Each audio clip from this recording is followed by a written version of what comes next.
Waalaikumsalam. Sehat warahmatullahi wabarakatuh. Sehat. Barang we datang ke subuh-subuh kita makan lagi. Iya, lumayan atis. Ya barang mak. Ana sing ngarep takonaken. Ada yang mau dipertanyakan sedikit. Silahkan. Ya, nambah wawasan. Kalau bisa saya jawab, kalau enggak bisa saya diem, kalau enggak bisa diem saya lari. Jangan lari. Oh iya, jangan ya, ngopi dulu berarti ya. Dulu. Iya. Baremar Pak sing arep ditakonikun yang mau ditanyakan itu mengenai keimanan. Keimanan kan arti umumnya itu kan percaya, iman kepada Allah, pada malaikat, para nabi, hari akhir. Nah, pengertian iman yang sesungguhnya, yang sebenar-benarnya menurut Kakang gimana pengertian iman sendiri?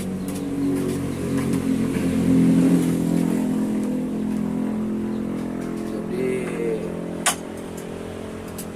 orang yang beriman itu tidak hanya sekedar bicara, tidak sekedar hanya percaya. Keimanan itu juga harus didukung dengan ilmu. Iman saja tanpa ilmu tidak cukup. Ilmu juga tanpa suatu keahlian, suatu keterampilan, dia kurang yakin. Tetapi yang dimaksud iman kepada Allah itu memang secara syarat harus diucapkan, diyakini dengan hati, dilaksanakan dengan perbuatan. Dan yang disebut iman itu harus ditekankan kepada hati, harus ditekankan kepada diri sendiri. Artinya iman di sini lebih penting ditekankan kepada diri sendiri ketimbang banyak digembor-gemborkan. Banyak digembor-gemborkan kepada orang lain ataupun kepada orang banyak. Tapi keimanan itu ibaratnya ada saksi atau tidak ada saksi. Ukurannya itu dirinya dengan Allah. Tuhannya ya. Contoh, orang melaksanakan puasa. Ketika kita berpuasa, umpamanya kita menganggap, oh sudah tidak ada siapa-siapa nih, sudah tidak ada orang nih. Andaikan saya minum, nggak ada yang tahu. Kalau orang beriman itu bukan mikirnya tuh ke situ, bukan mikirnya nggak ada yang tahu, nggak ada siapa-siapa, tapi dirinya dengan Allah itu yang jadi patokannya. Atau hati ini yang jadi patokannya, hati ini. Ada enggak niat buruk? Ada enggak niat jelek? Kalau patokannya itu orang lain, kita bisa saja umpamanya ngomong seindah mungkin, ngomong selekok mungkin, seenak mungkin, untuk mengkelabui orang lain. Tapi kalau ukurannya iman untuk dirinya kemudian beriman kepada Allah itu, saya bisa saja ngebohongin seseorang, saya bisa saja berbuat menipu, saya bisa saja berdusta. Tapi hati ini Kan diri kita yang tahu. Iya. Berarti kita ini yang berkata orang beriman tapi nggak beriman, telah membohongi diri sendiri. Begitu kita telah membohongi diri sendiri, konteksnya itu Allah tahu. Gitu. Berarti kita sudah bohong kepada diri sendiri, sudah bohong kepada Allah, akhirnya juga bohong kepada orang lain. Berarti kalau udah seperti itu hilang keimanan kita. Kalau hilang total itu masalah orang Islam, masalah orang Islam. Kalau hilang total itu enggak. Tetapi ada suatu kotoran, ibaratnya dalam hati itu, dalam kolbu itu kan tempat, ada dua tempat, ada dua lubang. Lubang satu untuk Allah memasukkan hidayah kepada manusia yang dikehendaki, kemudian yang kiri untuk iblis berbicara. Yang untuk Allah memberikan hidayah ini kan tempat yang bersih, tempat yang suci, tempat yang bagus. Walaupun itu bentuknya lubang, katakanlah masjid yang begitu bersih. Ada dua cabang, iya. Iya, ada dua cabang. Ada dua cabang. Kemudian kita memberaki masjid itu, ataupun kita mengotori hati itu dengan kebohongan. Kebohongan inilah sulit untuk dihindari. Makanya manusia ini kebanyakannya itu berbuat bohong, kebanyakannya. Termasuk Iya. bohong pada diri sendiri. Termasuk bohong pada diri sendiri. Ataupun umpamanya kita ngomong sama anak kecil. Nah, kita kadang-kadang kan bohong tuh, walaupun tujuannya bagus tuh sama anak kecil, tapi inti katanya bohong. Nah, sebenarnya secara hakikatnya rata-rata manusia itu adalah bohong, terkecuali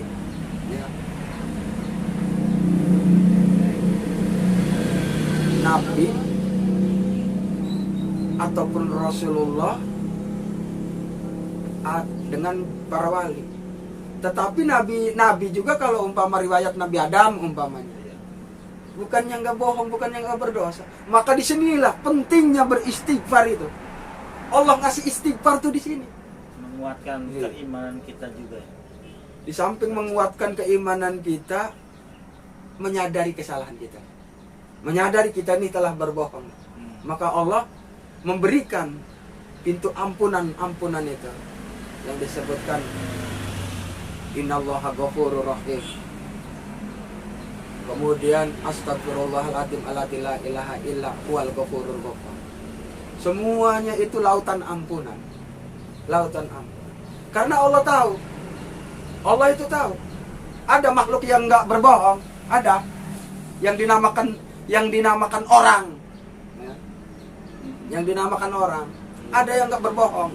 Tanyakan kepada diri masing-masing. Ada bohong. Ada. Sudah pasti ada. Ya, ada bohong. Ada. Jadi umpamanya, orang anu mah pinter, ya. Orang anu mah mulia, orang ini mah harus disanjung-sanjung segala macam umpamanya. Itu perasaan.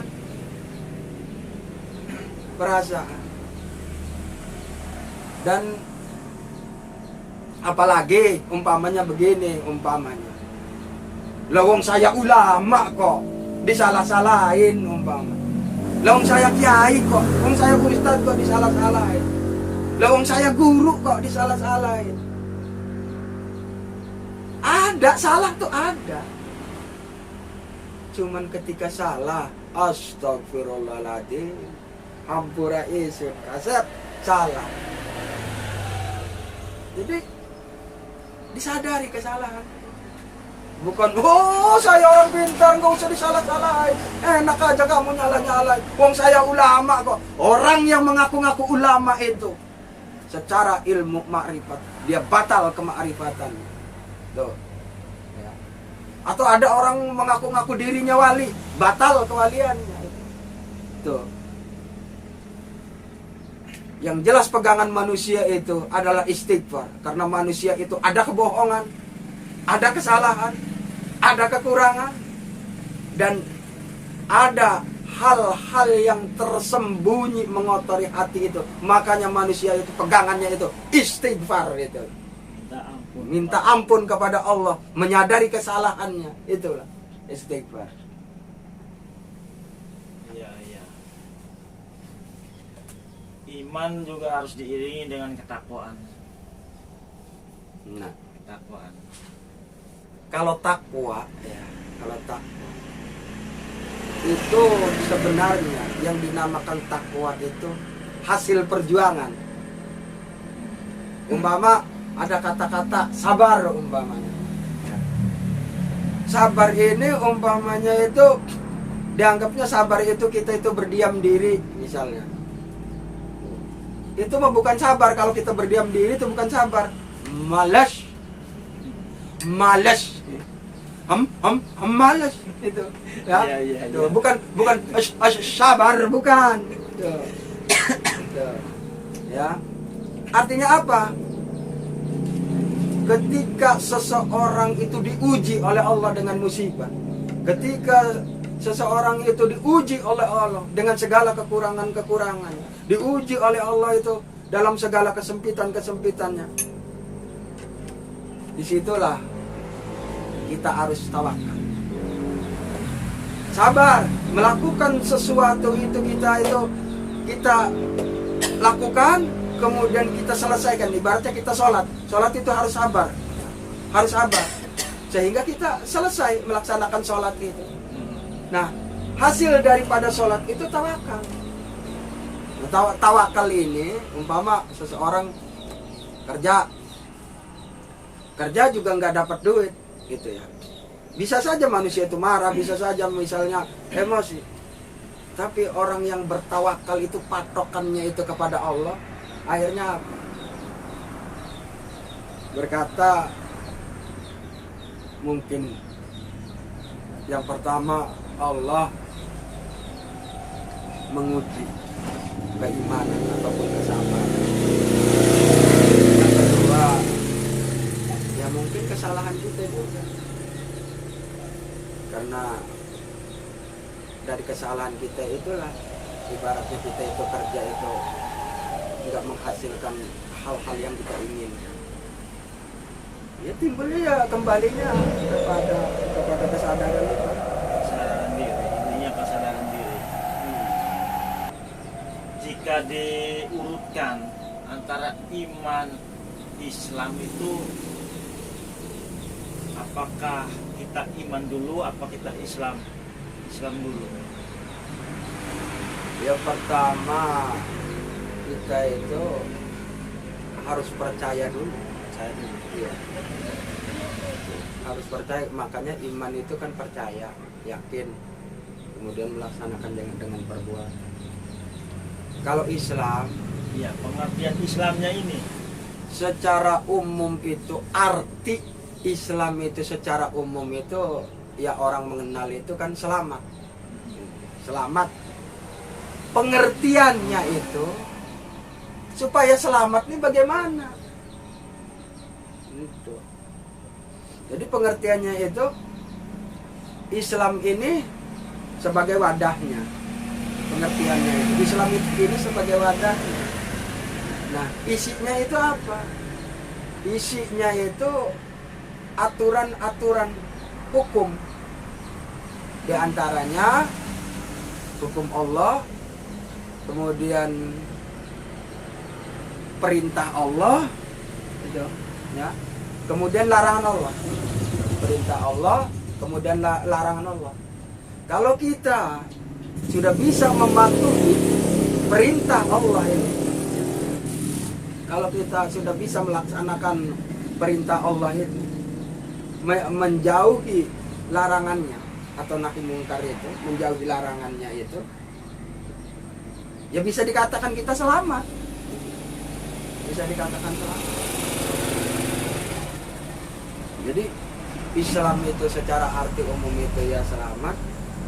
Dalam pengertiannya Islam itu sebagai wadah, isinya itu hukum-hukum itulah. Hukum-hukum diantaranya itu perintah Allah dan larangannya.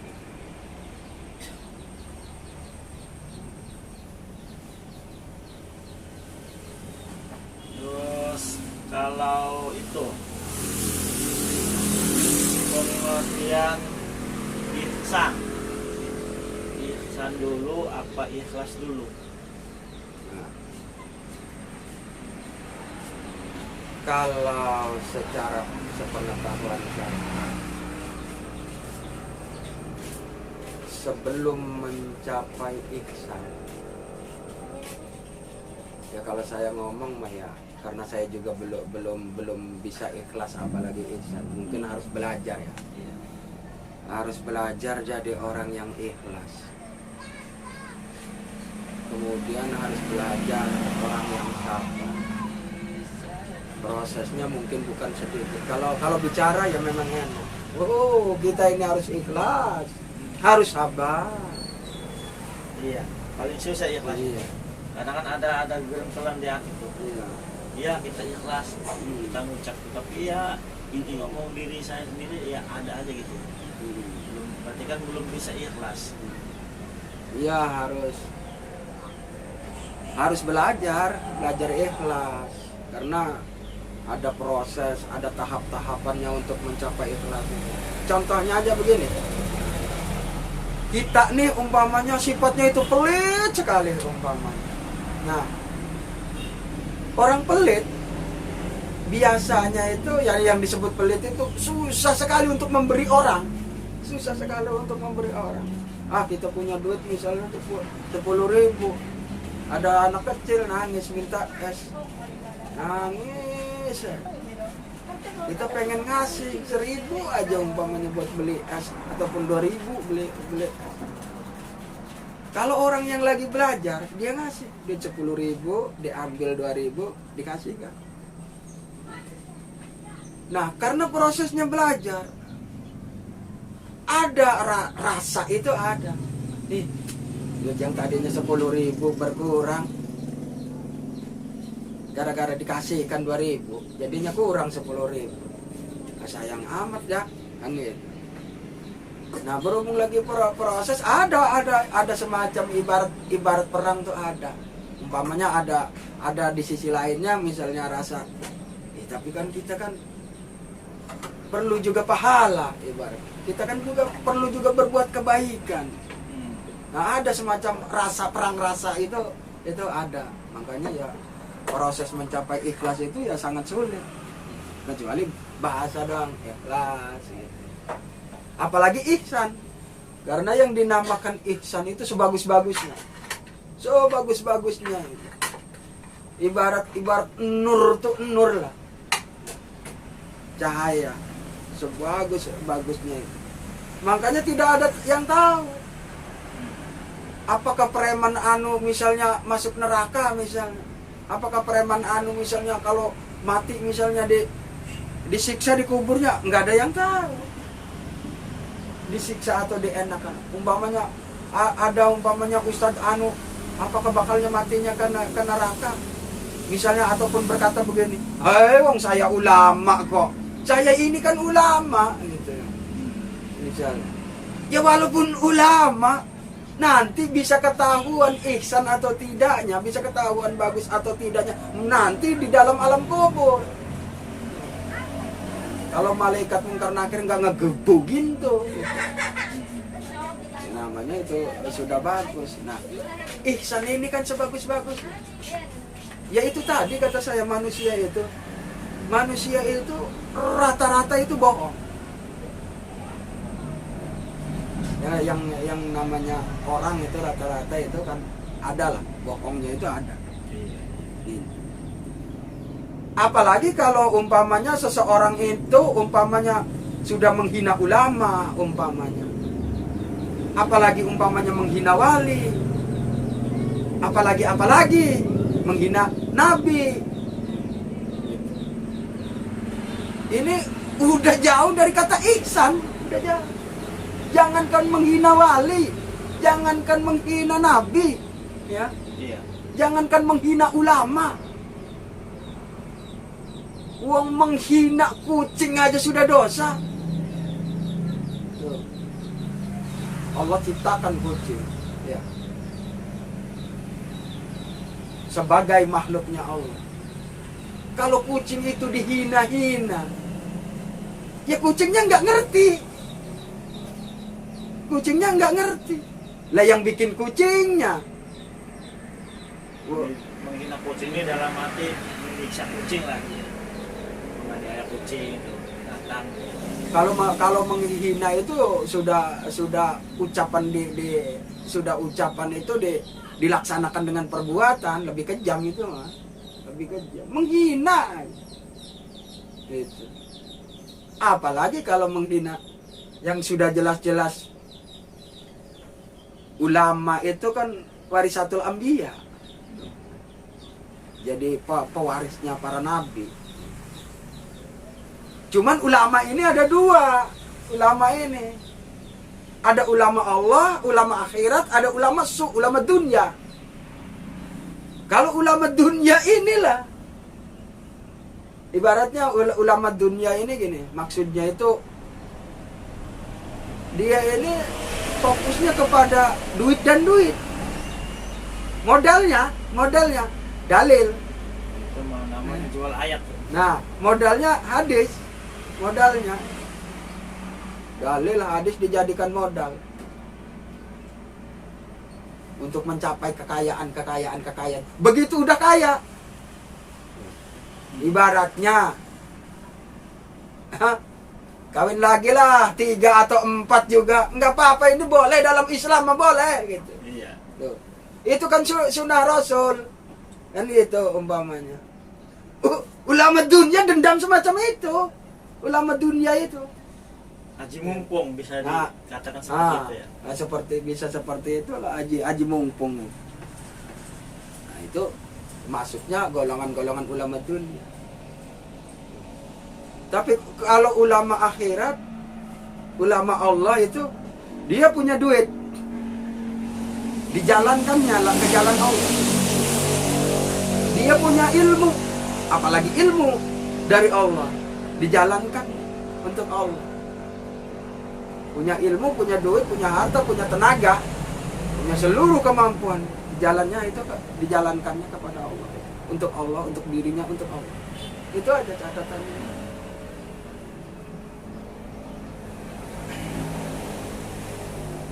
Ya alhamdulillah ini belajar ya sedikit memahami belajar sedikit. Iya, kita ini kan sama-sama belajar sih, sebenarnya sama-sama belajar. Makanya ada bahasa bodoh, ada bahasa awam, kemudian ada bahasa yang lebih dimuliakan lah. Jadi maksudnya gini, orang yang bodoh itu tidak mengerti apa-apa. Bodoh Itu orang yang bodoh, tidak mengerti apa-apa sama sekali. Tapi orang yang awam itu sebenarnya punya ilmu, punya pengertian. Orang yang awam, cuman bedanya ibaratnya gini, ada seorang kiai misalnya menghadaplah ke ulama besar, nah kata kiai ini, ampura umpamanya yang mulia, umpamanya saya ini orang awam. Jadi bahasa orang awam di sini itu bukan orang bodoh. cenderung ke rendah hati ya. Rendah hati, tawadu. Ya itu aja yang saya tanyakan, mudah-mudahan bermanfaat bagi saya. Ya namanya orang belajar kan harus diperjelas juga. Iya. Mana ya iman seperti apa, ihsan seperti apa kan. Ya, sama-sama. Assalamualaikum.